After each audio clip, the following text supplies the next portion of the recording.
তো ভক্ত কোনোদিন ভগবানের কাছে হারে না। রইল রূপের কথা, ওই কালোর মধ্যে অনেক আকর্ষণ রয়েছে, ফর্সা হলে না জানে কি হতো। রইল গুণের কথা, আপনি কেবল ত্রিগুণের মধ্যে নেই, আপনি ত্রিগুণাতীত। সত্য রজ তম ত্রিগুণ থেকে আপনি অতীত হচ্ছেন, সেটাও আপনি ঠিক বলেছেন। এদিকে আপনি বলছেন যে বড় বড় রাজা মহারাজারা পঙ্ক্তিবদ্ধ হয়ে আমাকে পাওয়ার অভিলাষায় বসছিল, ঠিক বলছেন। কিন্তু জগতের সবচেয়ে বড় উপলব্ধি হচ্ছে আপনাকে পাওয়া। জীব যখন আপনাকে পেয়ে নেয়, তার থেকে আর বড় কোনো বস্তুই নাই।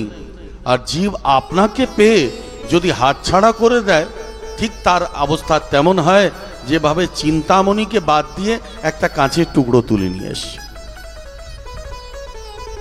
যেভাবে সুন্দর গঙ্গা নদীর জলটাকে ত্যাগ করে সাধারণ একটি কলের জলটাকে তুলে নিয়ে আসে, ঠিক সেভাবে যদি জীব ভগবানকে ছেড়ে সংসারকে ধরে নেয়, তার অবস্থা তো সেরকমই হয়।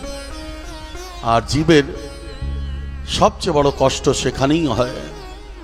নারদজি মহারাজ সারা জগৎকে বলছেন, জগতের সবচেয়ে বড় আশ্চর্য এই, সলভো ভগবান নাম জিহ্বা চ বশবর্তিনী তথাপি নরকম য়ান্তি কিমাশ্চর্যমতঃ পরম।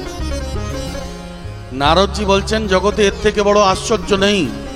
ভগবান নাম অত্যন্ত সুলভ। কৃষ্ণ বলো, মাধব বলো, গোবিন্দ বলো, মুকুন্দ বলো, মুরারি বলো, রাম বলো, কেশব বলো, যে নাম তোমার ভালো লাগে সে নামের আশ্রয় নিয়ে নাও।